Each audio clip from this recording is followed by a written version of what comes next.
Assalamualaikum warahmatullahi wabarakatuh. Perkenalkan saya Arum Sariwati dan teman saya Novisila Pratiwi. Nah, kali ini kami akan menyampaikan pembahasan yang cukup menarik, yaitu tentang konsep ableism dalam komunitas. Namun sebelum itu, saya mengajak teman-teman semua menyimak video berikut ini.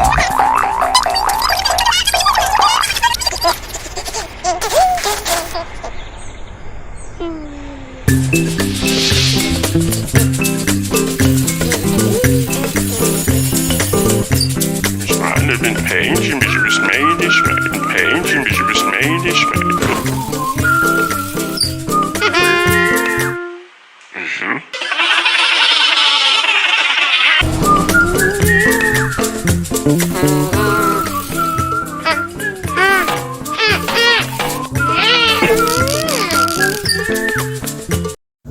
Ya, video tadi menjelaskan kepada kita seperti itulah kondisi atau situasi yang menggambarkan ableism.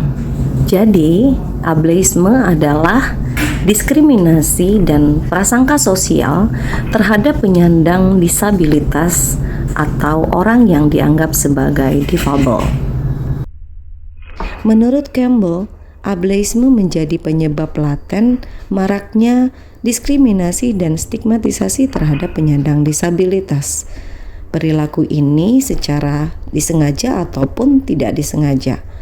Ableisme bisa berbentuk diskriminasi dalam pekerjaan, komentar kasar, merendahkan, bahkan penyingkiran.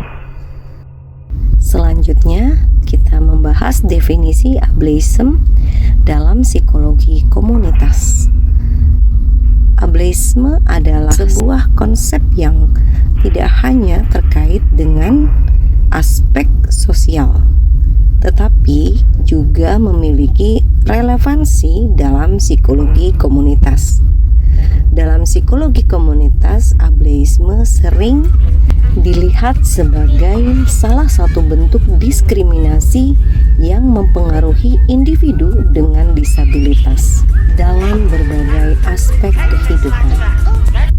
Konsep ableisme dalam komunitas yaitu kurangnya kesadaran tentang disabilitas yang mengakibatkan diskriminasi terhadap disabilitas. Kemudian adanya ketidaksetaraan akses, stereotip dan prasangka, kurangnya representasi, lingkungan fisik yang tidak ramah disabilitas, ketidaksetaraan ekonomi, pendidikan, serta hukum. Jenis-jenis ableism. Ableism bisa terjadi di 3 tingkatan. Tingkatan institusi, yaitu yang mempengaruhi lembaga-lembaga memperlakukan atau bersikap terhadap penyandang disabilitas. Tingkat interpersonal terjadi dalam interaksi sosial dan hubungan. Sedangkan di tingkat internal, ableism terjadi ketika seseorang secara sadar ataupun tidak sadar percaya pada pesan-pesan merugikan yang mereka dengar tentang disabilitas dan mengaplikasikannya pada diri sendiri sehingga bersikap berbeda pada penyandang disabilitas. Berikut ini faktor penyebab ableism. Pertama, kesalahan sejarah. Kurangnya pengetahuan dan pemahaman terhadap disabilitas, ketidaksetaraan struktural, stigma dan persepsi inferior, ketidakpedulian atau isolasi sosial, kemudian media dan representasi buruk terhadap disabilitas, stereotip dan prasangka, kekuasaan dan kontrol struktural, kurangnya inklusi. Nah, semua ini menyebabkan terjadinya ableism. Di antara beberapa faktor ini, faktor yang paling umum yang menyebabkan ableism adalah media dan representasi buruk terhadap disabilitas itu sendiri, sehingga mempengaruhi semua orang memberikan sikapnya pada penyandang disabilitas, menganggap bahwa mereka tidak memiliki potensi, merugikan, atau memiliki banyak kekurangan. Tapi faktor-faktor penyebab ableism itu tidak selalu terpisah, bahkan seringkali saling terkait. Di antaranya, lingkungan yang tidak inklusif membuat disabilitas memiliki keterbatasan melakukan. Lalu penanganan atau advokasi isu ableism. Seperti yang telah diuraikan sebelumnya, kita dapat melihat bahwa selama ini penyandang disabilitas kerap terlupakan, terutama dalam banyak aspek keadilan. Ketika mereka bersaksi di pengadilan, kesaksiannya kerap ditolak karena dianggap tidak bernilai pembuktian. Penolakan itu terjadi karena seorang penyandang disabilitas netra misalnya dipandang tidak mampu memenuhi kualifikasi hukum sebagai saksi, lantaran hukum acara kita masih menggunakan paradigma yang bias ableisme. Hukum kita masih mensyaratkan bahwa saksi harus dapat melihat, mendengar, atau mengalami sendiri suatu peristiwa. Karena rumusan itulah, banyak penyandang disabilitas yang terasingkan dari keadilan. Kasusnya dianggap tidak bisa dibuktikan.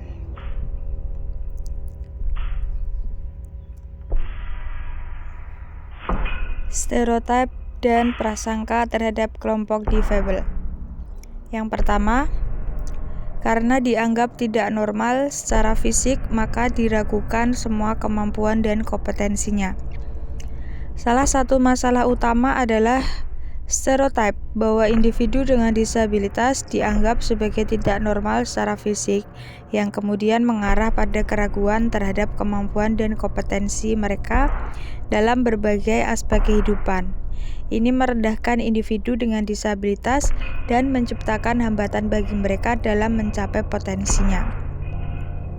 Yang kedua, dianggap tidak produktif dan memberikan kontribusi minimal. Stereotip ini menciptakan pandangan bahwa individu dengan disabilitas tidak produktif dan hanya memberikan kontribusi minimal dalam masyarakat.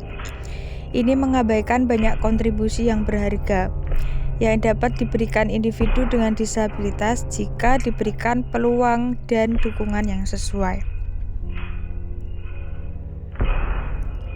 Jatuh iba, kasihan, dan dianggap tidak berdaya. Pandangan jatuh iba dan kasihan terhadap individu dengan disabilitas dapat menghambat inklusi mereka dalam masyarakat. Mereka dianggap tidak berdaya dan memerlukan perlindungan. Sementara sebagian besar individu dengan disabilitas adalah individu yang mandiri dan berdaya. Yang keempat, beban bagi keluarga atau sosial. Stereotip ini menyebabkan pandangan bahwa individu dengan disabilitas adalah beban bagi keluarga dan masyarakat. Hal ini dapat menciptakan stigma terhadap individu dengan disabilitas dan tekanan tambahan pada keluarga mereka. Peran media terhadap kelompok difabel. Yang pertama, framing negatif. Media sering menggunakan framing atau penyajian yang negatif saat melaporkan berita atau cerita tentang individu dengan disabilitas. Ini dapat memperkuat stereotip dan prasangka yang sudah ada. Yang kedua, informasi yang tidak berimbang. Media yang tidak memberikan informasi yang seimbang tentang kehidupan individu dengan disabilitas dapat menciptakan pemahaman yang tidak akurat di masyarakat. Yang ketiga, berita yang kurang berpihak.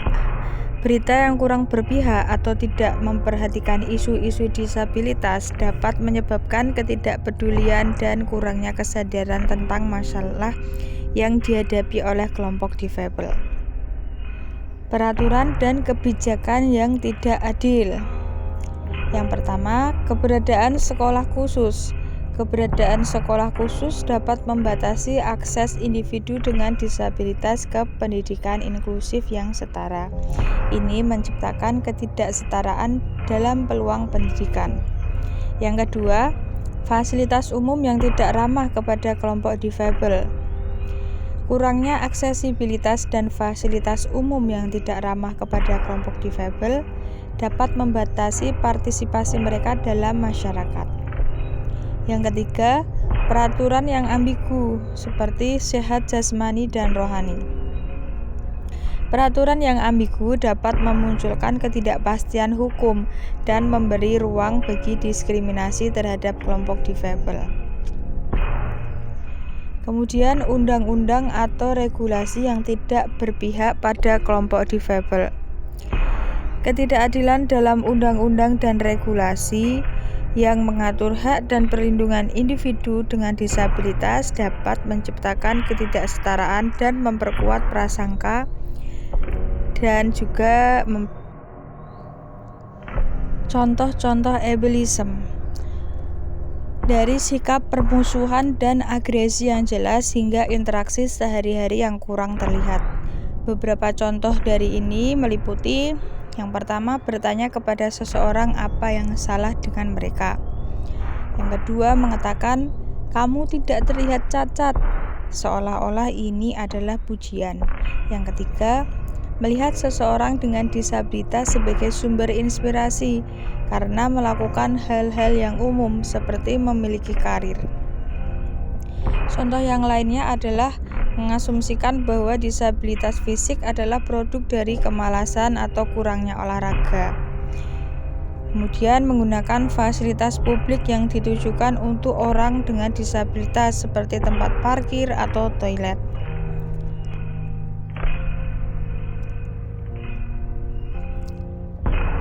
Dalam skala yang lebih besar, beberapa contoh ableisme mencakup bahasa ableist. Ada banyak contoh ableism dalam bahasa sehari-hari.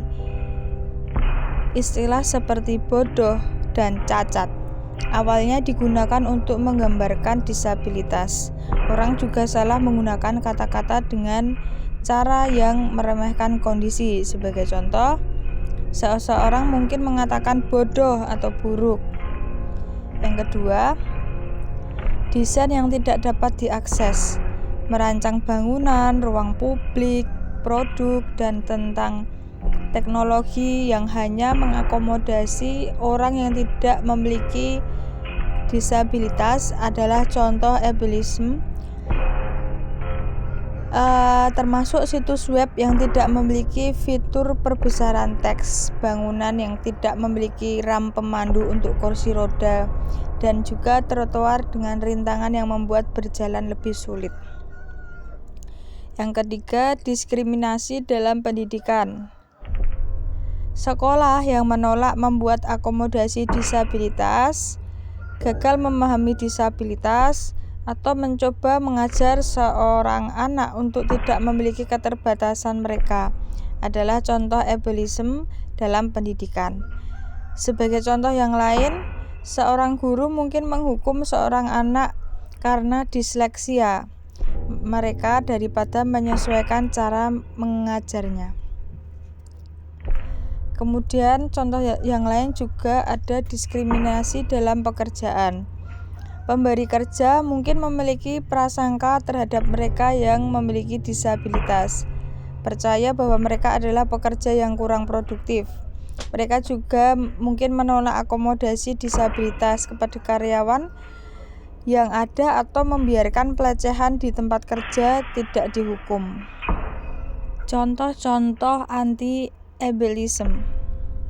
Sebelumnya, apa itu anti-ableism? Anti-ableism berarti secara aktif bekerja untuk menghilangkan ableism. Dimulai dengan pengakuan bahwa ableism itu ada, bahwa ini menyebabkan kerusakan serius, dan bahwa orang yang tidak memiliki disabilitas mendapat manfaat dari sistem. Juga dikenal sebagai hak istimewa. Orang yang tidak memiliki disabilitas tidak perlu memikirkan aksesibilitas atau khawatir menghadapi diskriminasi ableist. Orang lain mungkin lebih cenderung menghormati orang yang tidak memiliki disabilitas atau mempromosikannya ke posisi kekuasaan. Seseorang atau sekelompok orang dapat menggunakan hak istimewa ini untuk membantu orang lain. Dalam perawatan kesehatan, ableism dapat mempengaruhi interaksi dengan dokter dan profesional lainnya, kebijakan kesehatan, dan hasil kesehatan. Ide bahwa orang cacat memiliki nilai yang rendah atau hidup yang lebih rendah kualitasnya berkontribusi pada praktek-praktek merugikan yang masih bertahan hingga hari ini. Anti-ableism adalah cara bagi siapapun untuk melawan ableism. Strategi praktik anti-ableism. Beberapa cara untuk memulai berpraktik anti-ableism dapat dilakukan. Di antaranya adalah yang pertama, belajar tentang disabilitas. Apa artinya dan bagaimana hal itu mempengaruhi orang. Yang kedua, belajar tentang ableism, stereotip ableist, dan sejarah aktivisme hak disabilitas. Yang ketiga, menganjurkan aksesibilitas dan inklusivitas. Kemudian, mengimplementasikan kebijakan atau undang-undang yang melawan ableisme. Selain itu, bisa dengan mendengarkan pengalaman orang dengan disabilitas yang berbagi pengalaman mereka. Kemudian menantang ableisme saat itu terjadi, misalnya dengan memperbaiki mitos atau menghentikan pelecehan. Kemudian memberikan platform kepada orang dengan disabilitas atau memberi mereka kesempatan berbicara daripada berbicara untuk mereka.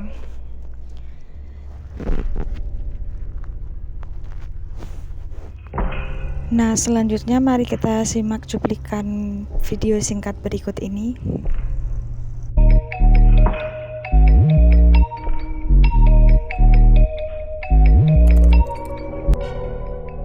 Pengalaman tidak nyaman itu pernah saya alami ketika 1 tahun yang lalu saya pernah mengalami satu pelecehan yang bersifat